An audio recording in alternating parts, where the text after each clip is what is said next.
Hello বন্ধুরা, তোমরা সবাই কেমন আছো? আশা করি তোমরা সবাই ভালো আছো। আমিও ভালো আছি। আজকে দেখো আমি ধানের কাজ করতে আসি। আমাদের ধান বাড়িতে কাদো দেখাচ্ছি, অনেক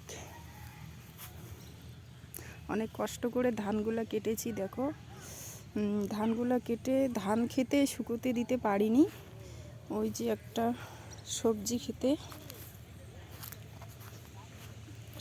খেতে শুকোতে দিয়েছি। ধান খেতে এতটাই কাদো, মানে এই সময় তো শীতকাল, কিন্তু বর্ষাকালের মতো এখন রোদ হচ্ছে বলে একটু শুকোচ্ছে। অনেক কষ্ট করে ধান কেটেছি। এই যে আমি ধানগুলো বাটতে আসছি। আর আমার দেখো এই ধানগুলো বাটবো, তারপর বাড়ি নিয়ে যাব খুব কষ্ট করে। কিন্তু সারা বছরের খাওয়া কি করব, কষ্ট করে তো ঘরে তুলতেই হবে বন্ধুরা, তাই না?